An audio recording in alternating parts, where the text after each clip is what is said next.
안녕하십니까. 대구 경북을 대표하는 시도 때도 없는 뉴스 진행자 송보입니다. 오늘의 주요 뉴스입니다. 대구에서도 검찰과 경찰이 마약과의 전쟁에 나섭니다. 윤석열 대통령이 서울 강남학원과 마약 음료 시음 사건에 대한 엄정 대응을 지시한 데 따른 후속 조치입니다. 지난 3월부터 오는 7월 31일까지 상반기 마약류 집중 단속 기간으로 설정한 대구경찰청은 대구의 강남 8학군으로 불리는 수성구 본보동 일대 학교 학원가에 대한 형사활동과 첩보 수집 순찰을 강화하기로 했습니다.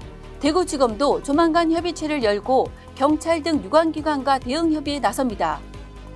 대구 달서구 의회 의원 연구단체 달서구 교통발전연구회는 7일 상인역과 서대구역 사이 저심도 도시철도 시스템 연구 및 방안에 대한 연구용역 착수보고회를 개최했습니다.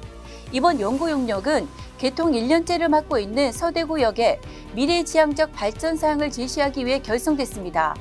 서대구역 개통으로 대구 서남부권 주민들의 고속철도 이용 접근성은 좋아졌지만 현재 대중교통 연계가 부족해 개선해야 한다는 것이 연구의 설명입니다. 이번 연구 용역은 4개월간 진행되며 중간 보고회, 우수 사례 현장 견학 등으로 연구 완성도를 높일 계획입니다. 경북 지역 국립대학인 금호공대와 안동대 교명 앞에 국립이라는 단어가 붙게 될 전망입니다. 교육부는 금호공대, 안동대를 비롯해 강릉 원주대, 공주대, 군산대, 목포대, 목포해양대, 부경대, 순천대, 창원대, 한국교통대, 한국해양대, 한밭대 등 13개 국립대학이 신청한 교명 변경을 일괄 허용하는 국립학교 설치령 개정안을 최근 입법 예고했다고 9일 밝혔습니다. 교육부는 각 대학이 학교 상징물이나 행정기관 직인, 문서에 국립대임을 나타내는 문구도 쓸 수 있도록 할 예정입니다. 대구의 사회초년생에게 자산 형성의 토대를 마련해주는 청년희망 적금 사업이 확대됩니다.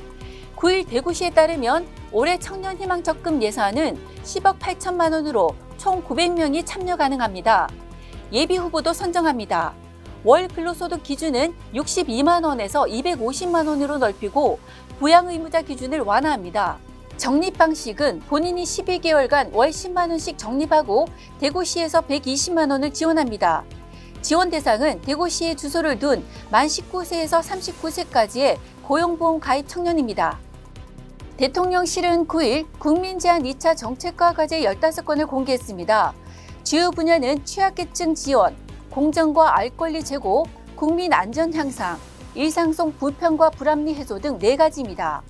특히 국민의 알 권리 제고를 위해서 기업 채용 공고 시 임금 등 근로조건 공개 확대 유도, 반려동물 진료 기록 공개 확대, 게임물 심의 절차 투명화, 공무원 채용 시험 응시자에 대한 면접 점수 공개 방안 마련 등을 정책화하기로 했습니다. 9일 해병대와 포항시 등에 따르면 수성사격장 훈련 재개에 반발해온 포항장기면 개발자문위원회는 지난 8일 해병대 측과 협의해 10일부터 시작하는 수성사격장 훈련을 막지 않기로 했습니다. 해병대 1사단은 10일부터 28일까지 경북 포항 장기명 수성사격장에서 박격포와 전차, 포병 등 현재화계 사격훈련을 합니다. 앞서 장기면 개발자문위원회는 주민과 합의 없이 체결한 민군 양해각서는 원천 무효라고 반발하며 해병대 사격훈련 재개를 막는다는 방침을 세운 바 있습니다.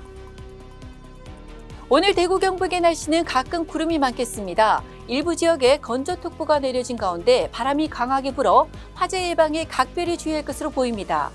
4월 10일 월요일 시도 때도 없는 뉴스였습니다. 다음 시간에 뵙겠습니다.